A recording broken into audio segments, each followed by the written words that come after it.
My name is Catherine. I'm 68 years old. And at my son's wedding, he shouted in front of 200 guests. Get out, Mom! My fiancé doesn't want you here! I left in silence, my hands shaking, my heart shattered into 1,000 pieces. The next day, he called me like nothing happened. Mom, I need the keys to the estate.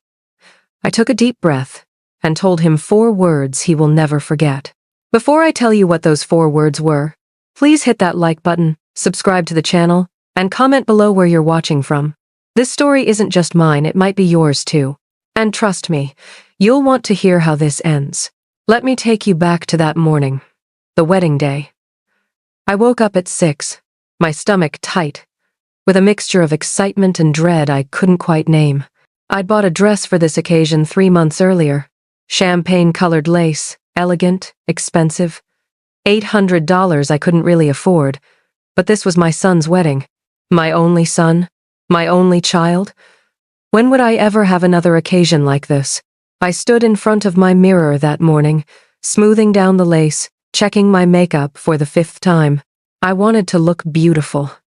I wanted Daniel to look at me and feel proud. Proud to call me his mother. I wanted his new wife to see me and think, she raised a good man. How stupid I was. How naive.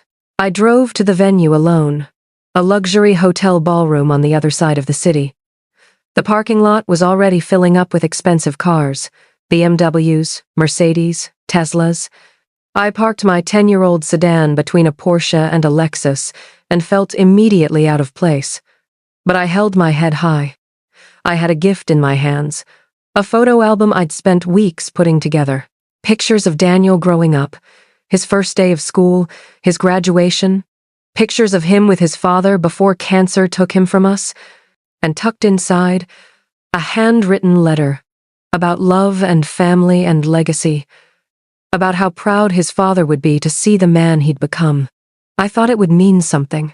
I thought it would matter. When I walked into the venue, I was directed to my seat by an usher who barely looked at me. He walked me past the front rows where Victoria's family sat. Her parents, her siblings, her aunts and uncles, all dressed like they were attending a royal wedding. And then we kept walking, past Daniel's godparents, past his childhood friends, past cousins I'd known since they were babies. We walked all the way to the back, to a table in the corner, partially hidden by a decorative column. I was seated with distant relatives I'd met exactly once, at a funeral 7 years ago. An elderly woman next to me smiled politely and asked how I knew the couple. I told her I was Daniel's mother. The look on her face, I'll never forget it. Shock, confusion. She actually said, "Oh, I thought you'd be sitting up there with the family." I smiled and told her there must have been a seating mistake, but we both knew there wasn't. The ceremony started. Daniel walked down the aisle looking handsome in his tuxedo. He didn't look at me, not once. His eyes were fixed straight ahead, waiting for his bride. Victoria came next, and I have to admit, she was stunning. Her dress probably cost more than my car. Her veil trailed behind her like a cloud. She was everything a bride should be, radiant, glowing, happy.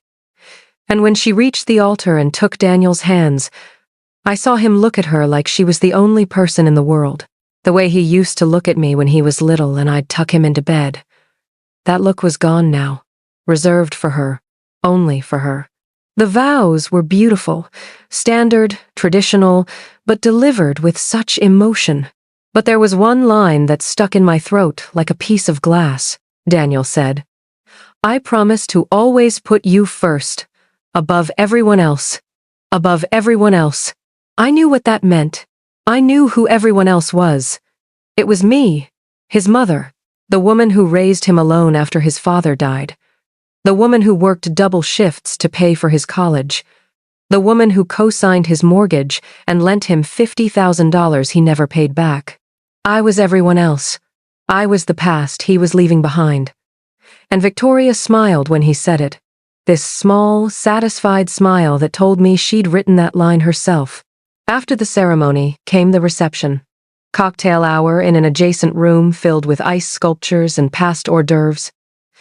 I tried to approach Daniel, to congratulate him, to give him his gift, but he was surrounded by Victoria's family. They formed this tight circle around the couple, laughing and toasting with champagne. I stood at the edge of that circle for 10 minutes, waiting for an opening. Finally, Victoria noticed me.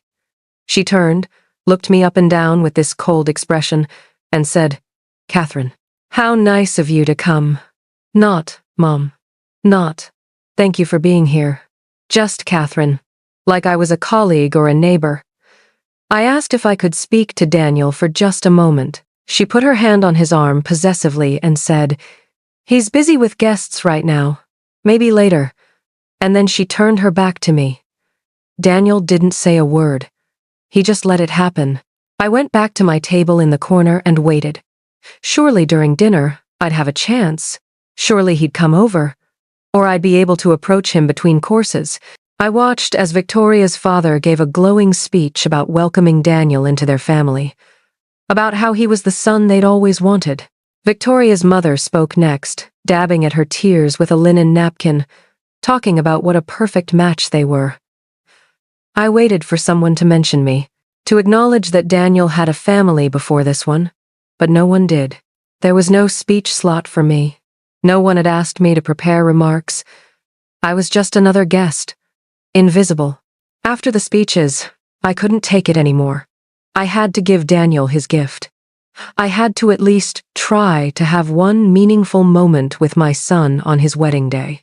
I got up from my table, clutching the photo album, and walked toward the head table where Daniel and Victoria sat with her parents. My heart was pounding. My hands were sweating.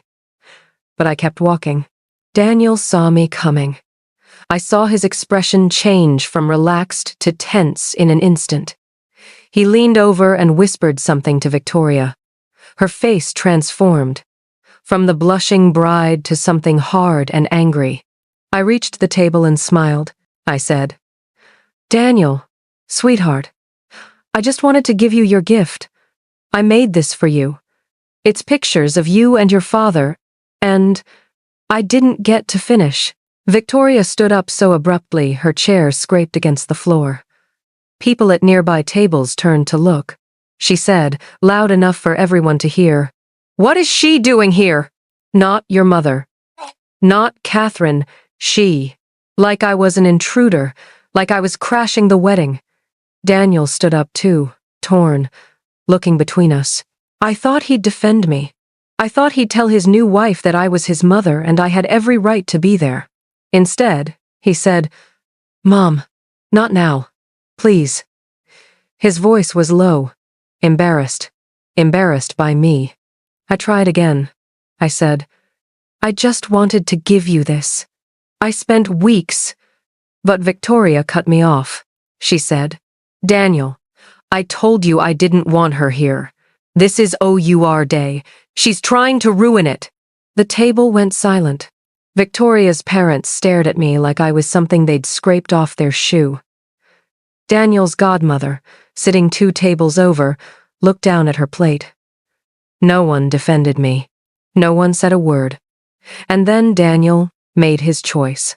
He raised his voice, loud enough that the music seemed to fade, loud enough that heads turned all across the ballroom. He said, "Get out, Mom! My fiancé doesn't want you here." Every word hit me like a physical blow. Get out. Mom, my fiancé doesn't want you here. I stood there, frozen, the photo album still in my hands. I looked at my son, this man I'd raised, and I didn't recognize him. He looked angry, not conflicted, not apologetic, angry at me, for existing, for daring to approach him at his own wedding. Victoria crossed her arms and smiled. Actually smiled. She'd won.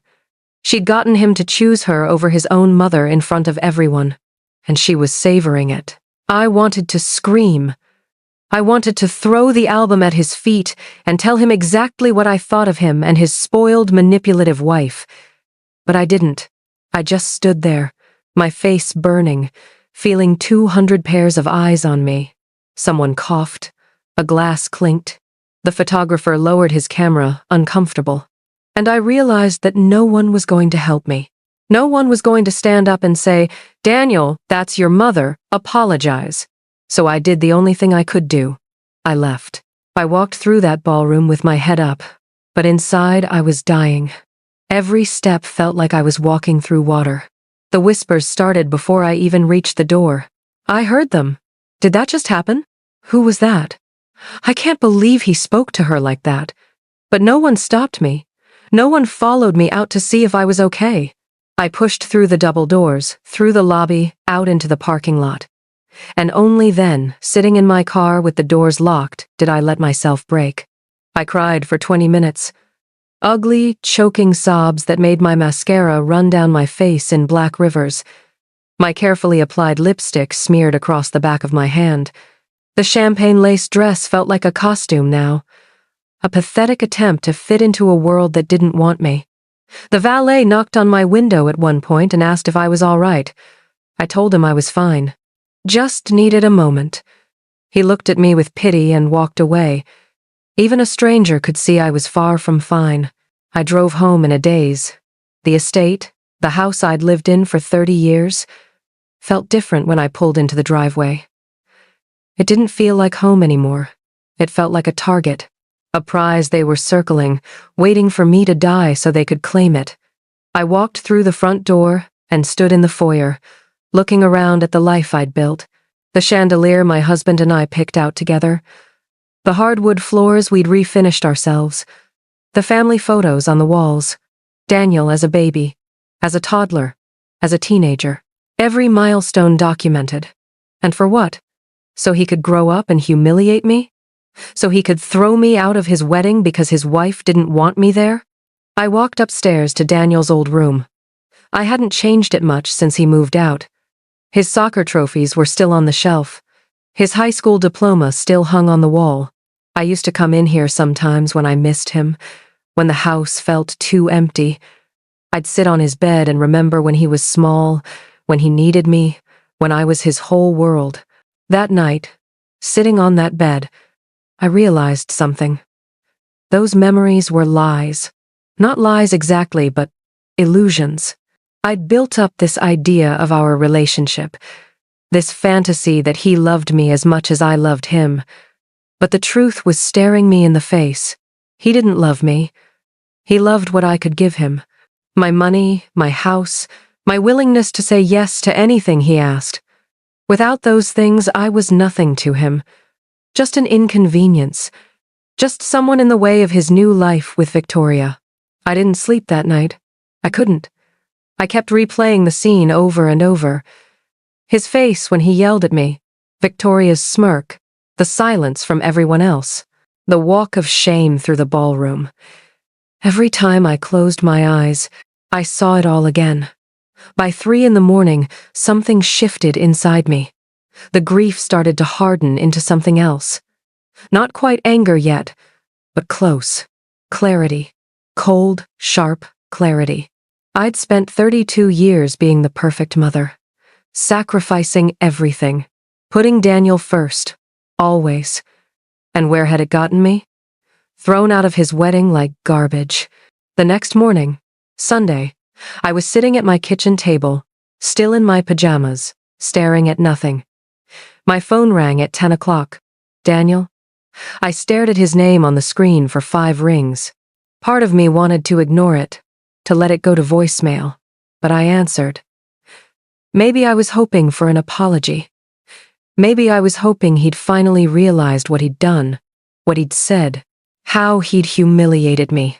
But the moment he spoke, I knew. There would be no apology. His voice was casual, almost cheerful. He said, "Hey Mom, listen, we're cutting the honeymoon short. Victoria wants to move into the estate this week. Not, how are you? Not, I'm sorry about yesterday. Just straight to business, straight to what he wanted." I didn't say anything. I couldn't. My throat was closed up with rage. He continued, oblivious. "I need you to bring the keys to my apartment today. Victoria wants to start moving her stuff in by Tuesday. We're thinking you can take the guest house, remember? We talked about this. It'll be perfect. We'll all be close, like a real family. Like a real family. Like we weren't already a family. Or maybe we weren't. Maybe we'd never been. I found my voice and asked, "The keys, Daniel?" He said, "Yeah, Mom.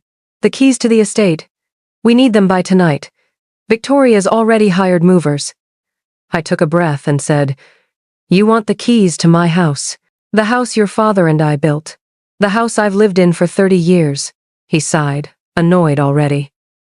"Mom, don't make this difficult. We talked about this months ago. You're all alone in that big house. It makes sense for us to live there. You'll still have the guest house." I hung up.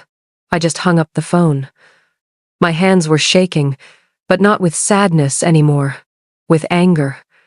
Pure, undiluted anger. He'd thrown me out of his wedding less than 24 hours ago, and now he wanted my house. Not asked. Wanted. Expected. Demanded. Like it was his right. Like I owed him everything, including my home. Well, I was done. I was done being used, done being taken for granted, done being treated like I didn't matter. I picked up my phone and called my lawyer. Richard answered on the third ring. I said, "Richard, I need to see you tomorrow. First thing." He must have heard something in my voice because he asked if I was all right. I told him I was better than I'd been in years. I told him I needed to change my will. There was a long pause. Then he said, "Of course, Catherine. I'll clear my morning." I thanked him and hung up. And for the first time since the wedding, I felt something like peace. Or maybe it was just the calm before the storm. That afternoon, I went to my office. I pulled out files I'd been avoiding for years. Every loan agreement Daniel had signed and never honored. Every promissory note for money he'd borrowed and never repaid. The co-signed mortgage where he was 3 months behind, destroying my credit. The legal papers from his attempt to contest his father's will and take the estate. I printed every text message where he'd asked for money. Every voicemail where he'd promised to pay me back soon. I created a file 3 inches thick. Evidence. Proof. Undeniable truth. My son was using me. Had been using me for years. And I'd let him because I was his mother and I loved him. But love has to go both ways. And it was time I faced the fact that it didn't. Monday morning, I was in Richard's office at 9 sharp. I laid everything out on his desk. Every document, every message, every broken promise. He read through it all in silence. When he finally looked up, he shook his head and said, "Catherine, this is financial elder abuse. You know that, right?" I nodded. I knew. He asked what I wanted to do. I told him I wanted to change my will. I wanted Daniel out. Completely out. No inheritance, no estate, nothing. Richard leaned back in his chair and said, "Are you sure? This is your son." I looked him in the eye and said, "I've never been more sure of anything in my life." We spent the next 2 hours rewriting my entire estate plan. The house would be sold upon my death. Every penny would go to charity. Daniel would receive exactly $1 and a letter explaining why. My savings, my investments, my life insurance, everything I'd spent my life building, would go to organizations that help women. Women like me. Women who'd been used and discarded by their own children. It felt good. It felt right. When I signed my name at the bottom of the new will, I felt lighter, like I'd been carrying a weight for 30 years and finally set it down. But Richard wasn't done. He said, "Catherine, we should also discuss a restraining order." I looked at him, surprised. He explained that given Daniel's harassment about the estate, his lawsuit, his demands, we had grounds to legally keep him away from me, away from the property. I'd never considered that, a restraining order against my own son. But the more Richard talked, the more sense it made. Daniel wasn't going to accept no for an answer. He was going to show up, demand entry, make my life hell until I gave him what he wanted. Unless I stopped him legally. So I did. I authorized Richard to file a restraining order. By Tuesday afternoon, it was done. Daniel and Victoria were legally prohibited from coming within 500 feet of me or the estate. If they tried, they'd be arrested. Monday evening, Daniel called 4 times. I didn't answer. He left voicemails, his tone escalating from annoyed to angry. "Mom, where are my keys? I've been calling all day." "Mom, this isn't funny." Victoria is getting upset. "Mom, call me back right now." I deleted each one without listening all the way through. "Tuesday," he texted. "Mom, seriously, what's going on? Just bring me the damn keys." I didn't respond. By Wednesday, Victoria was calling from his phone. She started with, "Catherine, I don't know what game you're playing." I hung up. She called back immediately. I blocked the number.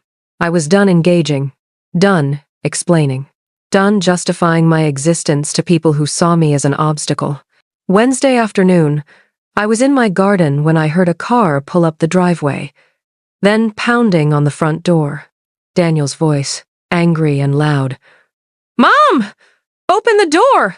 I know you're in there!" I watched from the window. He was red-faced, furious, pounding on my door like he was trying to break it down. Victoria sat in the car, watching, probably coaching him on what to say. He yelled, "This is my house too! Dad would want me to have it!" That line, using his dead father. That's when I knew I'd made the right decision. I picked up my phone and called the police. I told the dispatcher there was someone trespassing on my property and refusing to leave. She asked if I was in danger. I said I wasn't sure, but they were aggressive and wouldn't leave. 2 officers arrived within 10 minutes. I watched from the window as Daniel tried to explain himself. He was gesturing wildly, pointing at the house, at me, but the officers weren't interested. One of them asked if his name was on the deed. Daniel said no, but that I was his mother. The officer said, "Sir, that doesn't give you the right to be here if she doesn't want you here. You're trespassing." I walked out onto the porch, standing tall, and the officer asked if I wanted him removed. I said yes, and then I handed over the restraining order. Daniel's face when he saw that paper, I'll never forget it. Shock first, then disbelief, then pure rage. He shouted, "You're crazy! Victoria was right about you! You're a bitter old woman who can't stand that I chose someone over you!" Victoria got out of the car then, couldn't help herself. She marched up and said, "You selfish woman! He deserves that house! You're just bitter and alone!" The officer told her to get back in the car or she'd be arrested too. Daniel was still yelling as they drove away. "You'll regret this! You're dead to me!" And all I could think was, good, be dead to me. Because the son I thought I had died a long time ago. I just hadn't admitted it until now. Thursday came, and my phone rang again. Different number this time. Daniel had borrowed someone's phone. I almost didn't answer, but I needed to do this. I needed to say what I should have said years ago. I picked up and said, "Hello, Daniel." His voice was different now, softer, pleading. The manipulator's voice. "Mom, please, can we talk about this? Like adults?" I almost laughed. Now he wanted to talk like adults. I said, "Now you want to talk? After having the police remove you from my property?" He said, "I'm sorry about the wedding, okay?" Victoria was stressed. I was stressed. We both said things we didn't mean. I stopped him right there. I said, "You told me to get out in front of 200 people. You didn't say, 'Please give us space,' or 'Can we talk later?' You screamed at me to get out because your wife didn't want me there." Silence. Then he tried again. "Okay, that was wrong. I admit it. But Mom, we can move past this. We're family," I asked him. "When's the last time you visited me without needing something?" He didn't answer.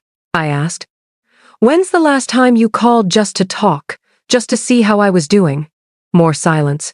"When's the last time you remembered my birthday without Facebook reminding you?" He finally said, "Mom, that's not fair." I said, What's not fair is how you've treated me for years and I was too blind to see it. I kept going. I had to get it all out. You borrowed $50,000 from me 8 months ago for a business opportunity. Where is it, Daniel? Where's my money? He stammered. The business didn't work out. I told you that. I said, you co-signed my mortgage. You're 3 months behind on payments. My credit is ruined. Do you even care? He said. I'm going to catch up. I just need time. I cut him off. You sued me, Daniel. You tried to take my house through a lawsuit, he said. That was Victoria's lawyer's idea, she thought, I said. And you went along with it. You sued your own mother because your wife told you to. There was a long pause. Then I said, Daniel, I need you to understand something. Yesterday, when you threw me out of your wedding, you didn't just break my heart. You freed me, he said. What? I said. You freed me from the illusion that you love me. You freed me from the fantasy that one day you'd see me as more than a bank account with emotions attached to it. He tried to protest. Mom, that's not true. I love you, I said. Then prove it. Tell me right now. Do you love me, or do you love what I can give you? Silence. Long, damning silence. I said. Tell me, Daniel. If I had nothing, no house, no money, no estate, would you still call? The silence stretched on, and in that silence, I had my answer. I'd always had my answer. I just hadn't wanted to see it. I said, Daniel, you asked for the keys to the estate. His voice brightened. Yes! So you'll... I interrupted him. I have an answer for you, he said. Okay, when can I pick them up? I took a deep breath. All the pain, all the years, all the sacrifices, all the disappointment crystallized into this single moment. I said, you get nothing. He didn't understand at first. What? I said it again, slowly, clearly. You get nothing. That's 4 words, Daniel. Let me say them again so you understand. You get nothing. He exploded. What? Mom! You can't, I said. I already did. I changed my will on Monday. The estate will be sold when I die. Every penny goes to charity. You get nothing. He was sputtering now. You can't do this. I'll fight it, I said. Try. Your lawsuit is being withdrawn today, or my lawyer will countersue you for harassment. You're also served with a restraining order. You can't come near me or the property, he said. This is insane. You're insane, I said. And Daniel? That $50,000 you borrowed? I'm filing a lawsuit to recover it, with interest. He couldn't believe it. You wouldn't, I said. Watch me. He tried one more time. Mom, please, I'm your son. And I lost it, I said. And yesterday, I was your mother. The one you threw out like garbage because your wife didn't want me there. My voice cracked, but I kept going. I gave you everything, Daniel. Everything. I raised you alone after your father died. I worked 2 jobs to keep us afloat. I paid for your education, your apartment, your car, every failed business venture you ever started. I co-signed loans I couldn't afford. I gave you money I needed. And what did you give me? Humiliation, lawsuits, demands. Always demands. I was crying now, but I didn't care. The keys to the estate? You get nothing. My money? You get nothing. My time? You get nothing. My forgiveness? You get nothing. He was begging now. Mom, I'm sorry, okay? I'm sorry. Please, can we just start over? I'll make it right. I swear, I said. Sorry isn't enough anymore. Sorry is what you say when you forget a birthday, not when you destroy your mother in front of 200 people, he said. I'll make it up to you. Just tell me how, I said. You had 32 years to make it right, Daniel. I'm done waiting. And then he said it. The thing that confirmed everything. What am I supposed to tell Victoria? Not how do I fix this with you, not what can I do to earn your forgiveness. But what am I supposed to tell Victoria? Even now, in this moment, he was thinking about her. Not me. Never me, I said. Tell her she won. She got you away from your terrible mother. Tell her you both can be happy now without me getting in the way. Tell her I hope you have a wonderful life together, he said. Mom, please, I said. Goodbye, Daniel. And I hung up. The phone rang 47 times that evening. 47 calls from Daniel, I counted. The messages started coming too. Texts, voicemails, emails. His tone changed with each one. First anger. You're dead to me. I never want to see you again. Then bargaining. Can we please just talk? I'm your son. We can work this out. Then manipulation. Dad would be so ashamed of you right now. He'd want me to have the estate. Then threats. I'll tell everyone what kind of mother you really are. Everyone will know how selfish you've been. I read every single message, and I didn't respond to a single one. I blocked his number. I blocked his email. I was done. Completely done. Victoria started her own campaign on social media. I don't use social media, but my friend Patricia does. She sent me screenshots. Victoria had posted vague messages about toxic family members and cutting out negativity. Sometimes you have to protect your peace, even if it means cutting out family, her friends all commented. So brave. You deserve better. Family isn't always blood. The irony was almost funny. She was playing the victim, making it seem like I was the problem, like I was the toxic one. Patricia asked if she should respond, defend me. I told her no. Let them have their story. I have the truth, and the truth is worth more than social media validation. Daniel's godparents called me a week later. They'd heard his version of events. That I'd disowned him for no reason. That I'd gone crazy and cut him out of my life. I told them everything. The wedding, the humiliation, the demands for the estate, the lawsuit, the years of borrowing money and never paying it back, the emotional manipulation. All of it. They were silent when I finished. Then Daniel's godfather said, Catherine, we had no idea. Daniel told us you left the wedding early because you weren't feeling well. Of course he did. Of course he lied. I asked them what he said about throwing me out. They looked at each other. He didn't mention that part, I said. He screamed at me in front of 200 people to get out because Victoria didn't want me there. Did he mention that? They hadn't known. Of course they hadn't. Daniel was rewriting history, making himself the victim. 3 weeks after the wedding, I received a letter, handwritten, from Daniel. My hands shook when I opened it. Part of me hoped it would be a real apology, an acknowledgement of what he'd done, but it wasn't. It said, Dear Mom, I know you won't answer my calls. I know you hate me. Maybe I deserve it, but I need you to understand. Victoria says if I don't get us a house, she'll leave me. Her parents cut us off financially because we embarrassed them at the wedding. They saw what happened with you. We're living in my small apartment and Victoria is miserable. She's used to better. I need your help, Mom. I need the estate, or at least a loan for a down payment on something decent. Please. I'm your son. You're supposed to help me. That's what mothers do. I read that letter 3 times. Each time, I got angrier.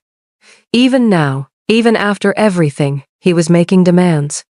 Wrapped up in self-pity and manipulation, but demands nonetheless. No real apology. No acknowledgement of the pain he'd caused. Just more of the same. I need. What about what I needed? What about my pain? What about my humiliation? I took a pen and wrote 1 sentence at the bottom of his letter. You chose her. Live with that choice. I mailed it back to him. No other explanation. Just those words. 1 month after the wedding, Daniel showed up at my door again. I saw him through the peephole. He looked thinner, tired, older somehow. He wasn't angry this time. He looked defeated. He knocked softly and said, Mom, I know you're there. Please, I just want to talk.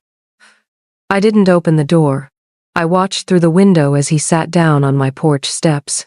He sat there for 2 hours, just sitting, waiting, hoping I'd come out. I didn't. Eventually, he left an envelope wedged in my front door and walked away. I waited 30 minutes to make sure he was really gone. Then I retrieved it. Inside were photos from the wedding. Pictures of me sitting alone in the back row. Pictures of me walking out, my shoulders hunched, my face devastated. Why would he give me these? Why would I want them? Then I saw his note. I found these in storage. I thought you'd want them. I'm sorry, Mom, for everything. I was wrong. Victoria was wrong. I see that now. She left me last week, moved back in with her parents, says I'm not the man she thought I was, says I can't provide for her the way she expected. She filed for divorce. It's been 4 months, Mom. 4 months married, and now I have nothing. No wife, no money, no home, no mother. Can we please start over? I'll do better. I promise. I stared at those photos for a long time. Me, alone in the back. Me, being humiliated. And I realized something. He didn't give me these out of guilt. He gave them to me as proof. Proof that he finally understood. But understanding isn't the same as change, and I was tired of waiting for him to change. Tired of hoping he'd become the son I deserved. I decided to write him one final letter. Not because I owed him closure, but because I needed it for myself. I wrote, Daniel, thank you for the photos. You're right, I do want them. Not as memories to cherish, but as reminders. Reminders of what I will never accept again. You say you're sorry. Maybe you are. Maybe losing Victoria taught you something about consequences. But I've learned something too. I've learned that I taught you how to treat me. By always saying yes. By always putting your needs before mine. By always being available no matter how badly you treated me. I taught you that my love was unconditional and limitless. And you learned the lesson well, I continued. You say you see now that you were wrong. But Daniel, you've been wrong for years. The wedding was just the final straw. The moment I couldn't ignore anymore. Every time you called only when you needed money. Every time you canceled plans with me for something better. Every time you promised to pay me back and didn't. Every time you chose Victoria over me. Those were all moments you were wrong. And I forgave you. Every single time. Until I had nothing left to give. The letter went on. You want to start over. You want me to forget the wedding. Forget the lawsuit. Forget the years of using me. You want to rewind time to when I was the mother who said yes to everything. But I'm not that mother anymore. That mother died in that ballroom when you screamed at her to get out. This mother knows her worth. This mother has boundaries. This mother will not sacrifice herself for a son who only values her when he has no one else. I finished with this. I forgive you, Daniel. Not for you, but for me. Because carrying anger is exhausting, and I deserve peace. But forgiveness doesn't mean reconciliation. It doesn't mean we go back to how things were. Those days are over. You're going through hard times now. I'm sorry for that. Truly. But you created this situation. You chose Victoria over me. You chose her demands over my dignity. You chose a house over a relationship with your mother. And now you're facing the consequences of those choices. I hope this teaches you something about how you treat people. About how you can't use people until they're empty and expect them to keep giving. I hope you become a better man. But you'll have to do that without me. My door is closed. My heart is guarded. And my decision is final.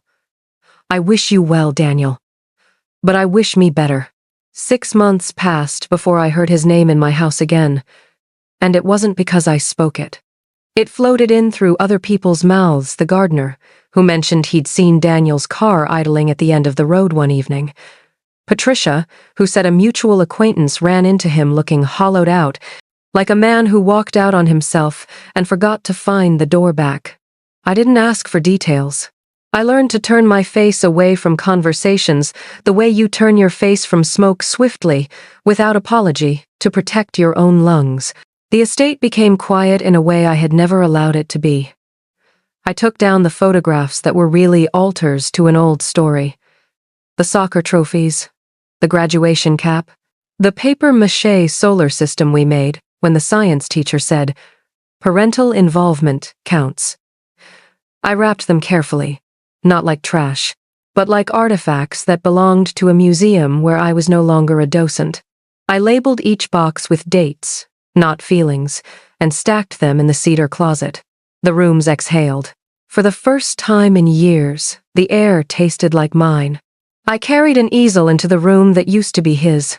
The floor still bore faint grooves from the bedposts he banged against it the day we assembled the frame together, laughing when the screws went missing.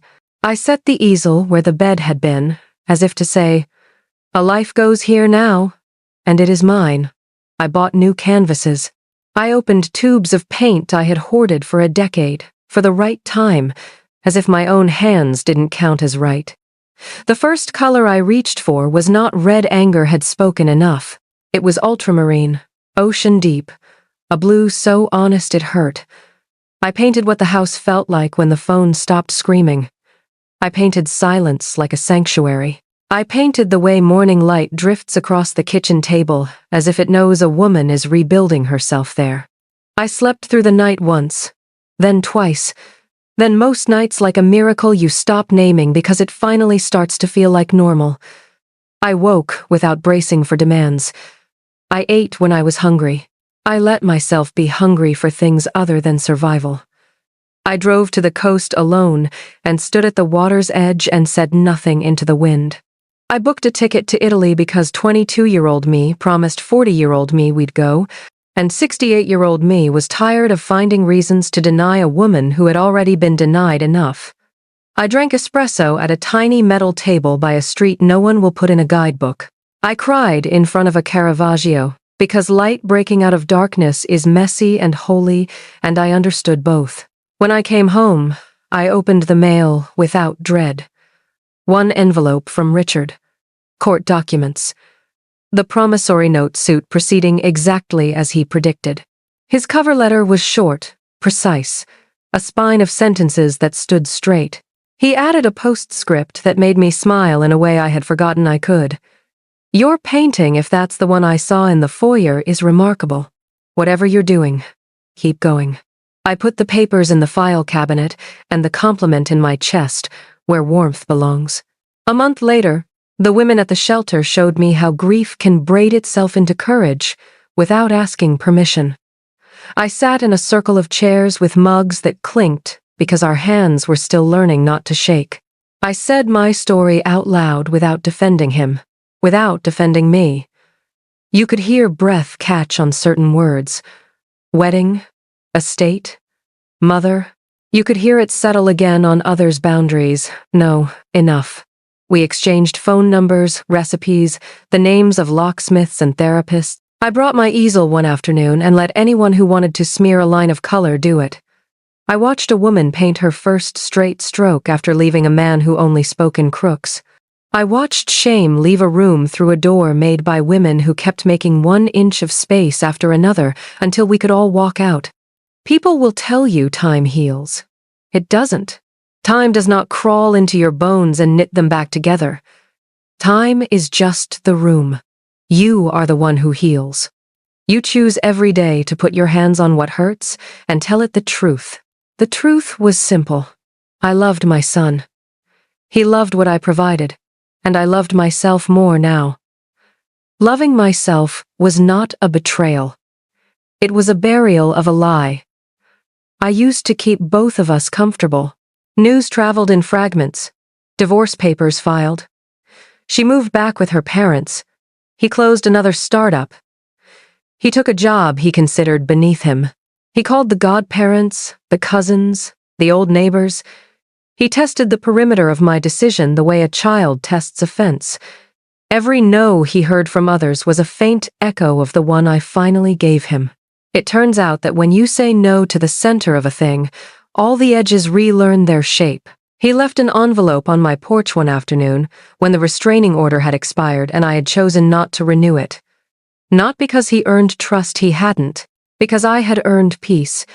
And peace is sometimes the confidence to leave a door locked without declaring the whole street a war zone. I stood on the other side of the door long after his footsteps faded. I waited for the shaking to stop. It didn't, not completely, but I opened it anyway. Photographs slid into my palm.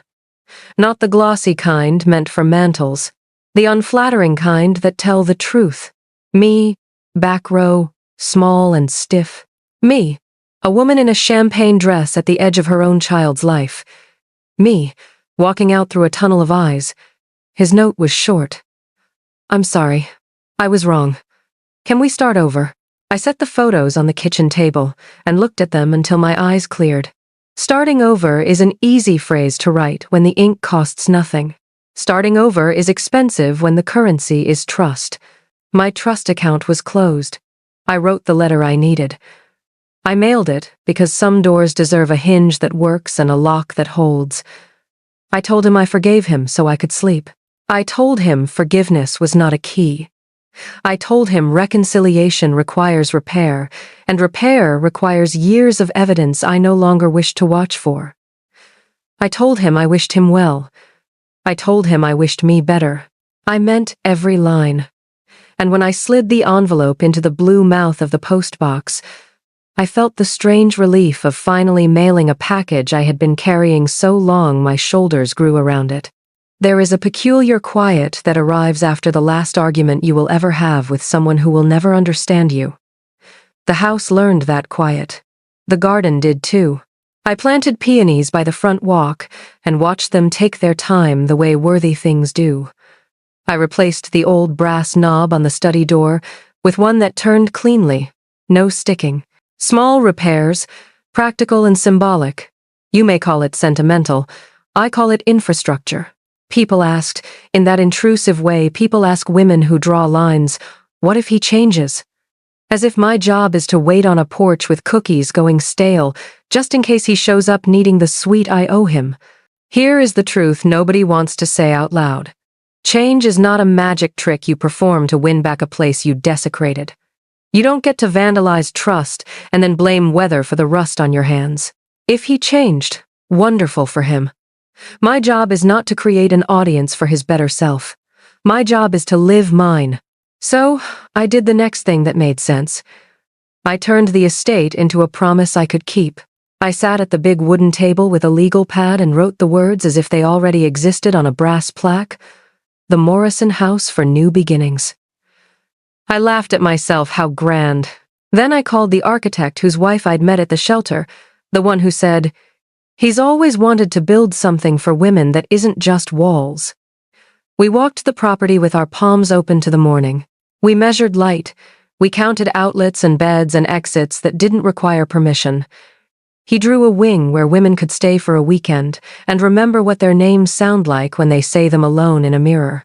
He sketched a studio where paint never ran out, where a woman could smear the truth across canvas until it looked like freedom. He made space for a kitchen that would always smell like something warm. Because a house is a story the oven tells, and some of us forgot we were allowed to eat at our own table. The permits took time. Everything worth doing asks for time and proof you mean it. I meant it. I paid for it with money that would not be fuel for a son's next fire. People donated. People volunteered. People who had once whispered at a wedding called me and said, I'm sorry. And I said, thank you. Can you fold linens on Saturdays? The first time a woman turned the key to a room that did not belong to a man's permission, she cried so quietly I almost missed it. She said, I forgot what my own footsteps sound like. I knew exactly what she meant.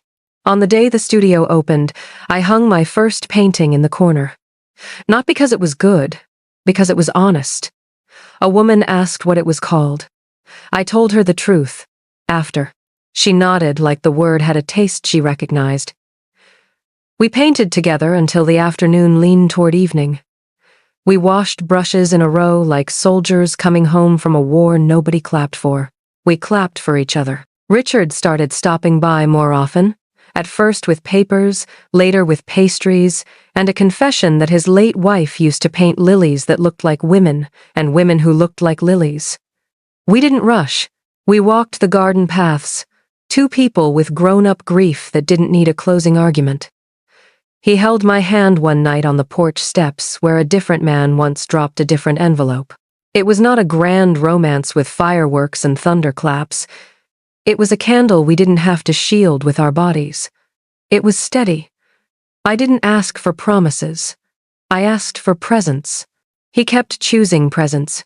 That is its own kind of vow. If you're waiting for an ending with a neat bow, you haven't lived in a house where love and consequence share a hallway. Life did not become a postcard. There were days I missed the boy who brought me dandelions and called them flowers. There were nights I woke with my hand outstretched to a crib that's been gone for decades.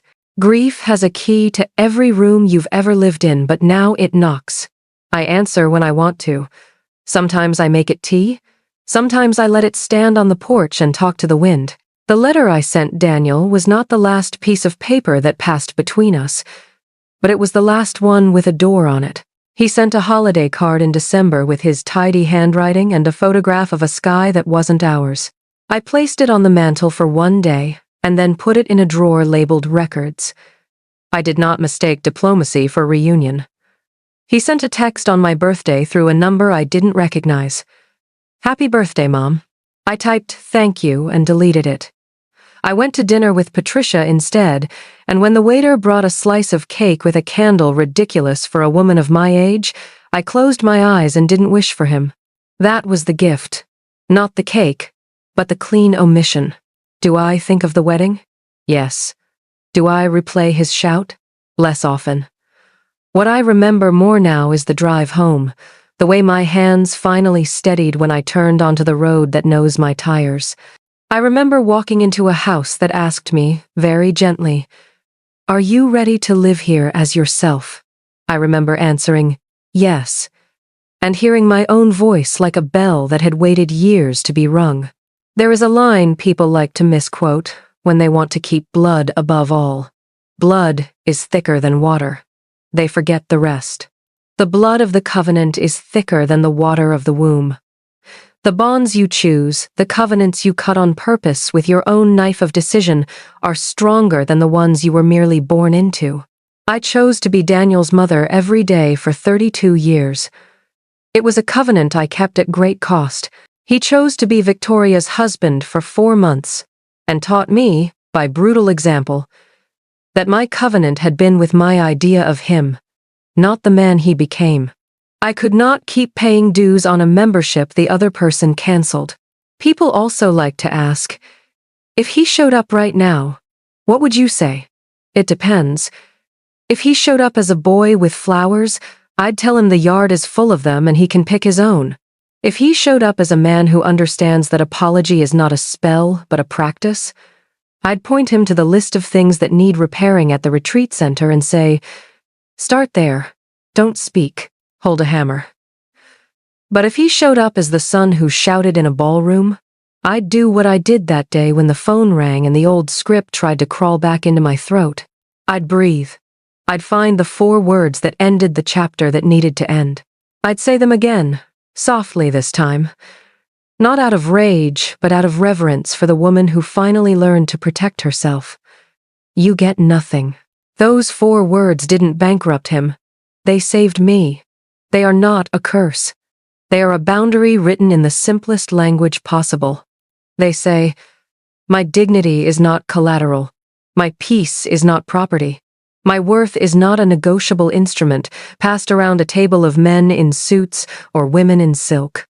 Those 4 words are a lock I installed on a door I paid for in full. I am not naive. I know some of you will hear this and think I am cruel. You will tell me you would have forgiven. You will say, a mother should always make room. Bless you, may your homes have rooms that never run out. But some of us live in houses where we learned to sleep against the door because love kept trying to break in like a burglar who believed his story excused the crowbar. Some of us had to choose between burning to keep someone else warm or stepping back from the fire and discovering we were cold because we had been standing there holding the match for years. So this is what I will say. To the woman in the back row in the too expensive dress, to the man who thinks duty means silence, to the old friend who keeps pouring water into a cup with a hole in it because loyalty feels like religion. You are allowed to close the tap. You are allowed to love someone and still refuse to be there well. You are allowed to say, enough, and mean I choose my life. You are allowed to walk out without dragging your feet like chains. You are allowed to build something beautiful with what remains. When I unlock the studio in the morning, the light comes in shy at first, then bold, the way women do when they cross a threshold they thought was forbidden. The wall by the sink is covered in handprints. Now every woman who has stayed here leaves one. A smudge of color that says, I existed, I created, I chose. Mine is ultramarine. Patricia chose a stubborn green. A woman who arrived with a suitcase full of apologies and left with a laugh that startled the swallows pressed a thumbprint of blazing yellow so bright it argues with the sun. We don't label them. We know, sometimes, alone in the kitchen after everyone is asleep, I whisper the 4 words again, not like a verdict, but like a blessing inverted. An incantation that keeps the wild dogs of old patterns outside the fence. You get nothing. You, manipulation. You, guilt. You, the version of motherhood that eats the mother first. You get nothing. And then I say 4 more words I didn't know I was allowed to claim. I get everything else. Everything that matters. Peace. Time. A hand reaching for mine because it wants to, not because it needs what's in my pocket. A room full of women laughing with their mouths open wide enough to swallow yesterday's shame. A garden that keeps blooming because it finally has a gardener who isn't begging anyone to notice the flowers. If you have walked with me this far, if your chest burned at the ballroom and eased at the easel, if your fingers twitched to paint a line across your own life and call it boundary, then listen to me now. Like this video. Subscribe. Comment and tell me where you are watching from, and, if you can bear it, tell me the line you drew that saved you. Tell me the 4 words you needed to write on your own door. I will read them. I will clap for you from this porch, where I finally learned to sit without waiting for footsteps that never come. And if you are not ready yet, if you are still ironing a dress you bought to be accepted, if you are still rehearsing apologies you don't owe, then take this with you. The key is already in your hand. You don't need permission to turn it. My name is Catherine. I am 69 years old. I have a house that is a home again, a studio that smells like color, a garden that forgave me for neglecting it, and a life that fits. I have a son who is alive somewhere under a sky that is not mine, and a love for him that is no longer a leash around my own throat. I have 4 words that freed me, and 1,000 more that I am finally using to build something that will outlast both of us. Share this with someone who needs it. And before you go, look at your own door. If the wrong people keep walking in, you already know what to say. You get nothing. Then open your arms to everything that was waiting behind them.